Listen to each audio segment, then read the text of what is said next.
Good day, and God's blessings to all the people of the Virgin Islands and beyond. I am Andrew A. Fahie, Premier of the British Virgin Islands. Yesterday, 18 January 2021, His Excellency Governor Augustus J.U. Jasper announced that a commission of inquiry would be held to inquire into the conduct of public affairs as these relate to allegations of corruption or misconduct. The full details of the terms of reference of the one-man commission have not yet been advised, but the governor has indicated that this would be done in the near future. It is my considered view, and that of your government, that this commission of inquiry should be open to the public and broadcast live, including on the internet, given the international interest that exists in this matter, and I have so advised the governor by letter today.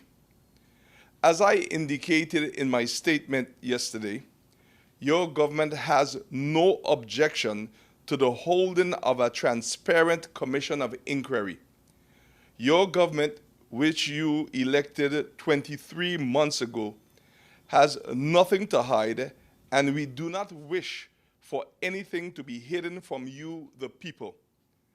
Clearing the air on long outstanding contentious issues will help us to gain closure in those issues and move forward, ensuring that trust in public institutions is restored and that institutions are further strengthened. This is important for our journey to self-determination.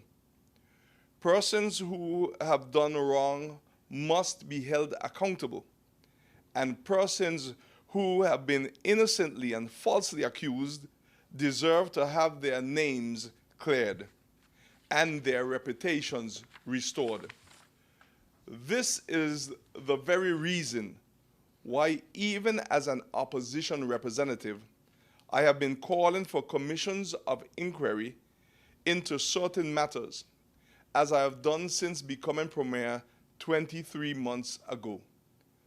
So I remain steadfast in these principles, as does all the other members of your government.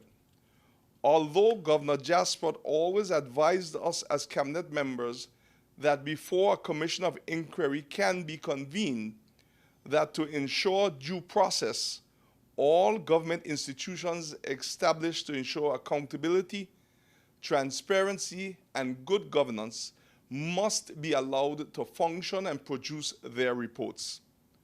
I also wish to reiterate that anyone who has evidence for the Commission should provide that information to the Commission. This is your opportunity. This is your right.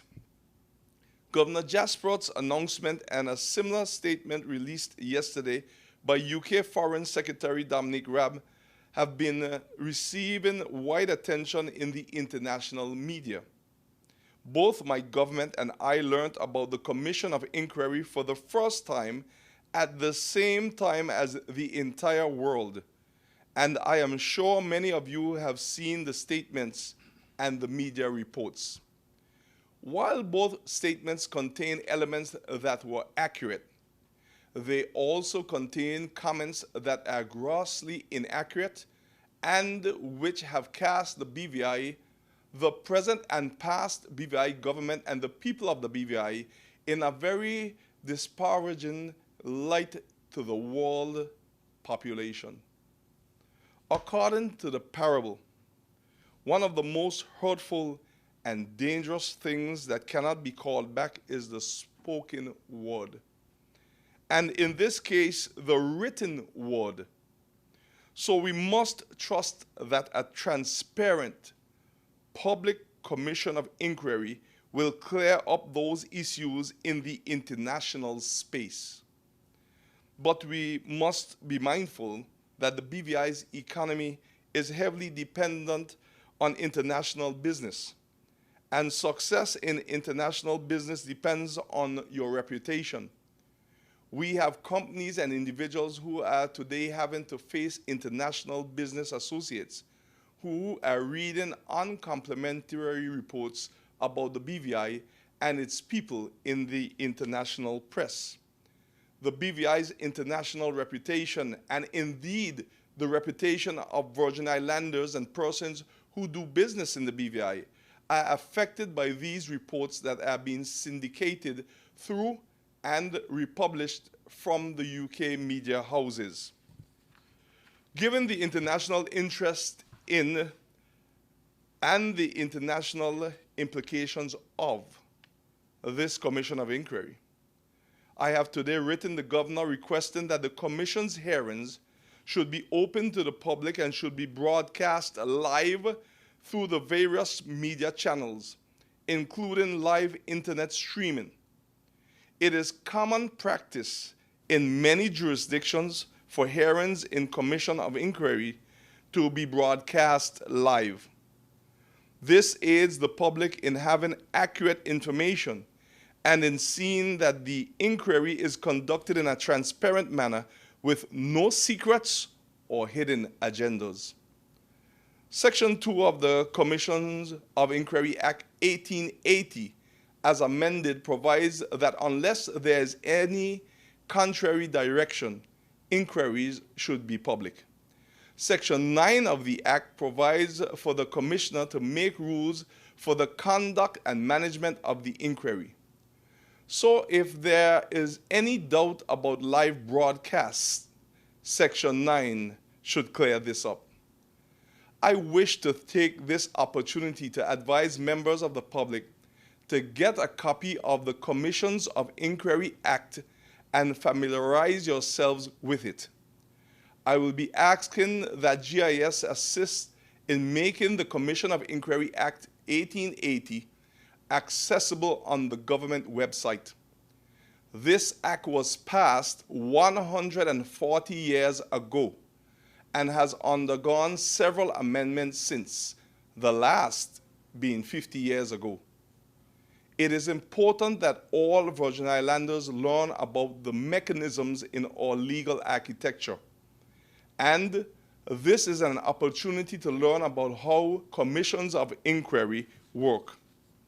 For instance, many persons may not be aware that anyone who is the subject of the inquiry or who may be in any way implicated or concerned in the matter is entitled to have a legal representative present to look after their legal rights, and a subpoena to attend or to give evidence before the Commission must be treated in the same way as a summons from the High Court. Being informed will help you to properly participate in the inquiry.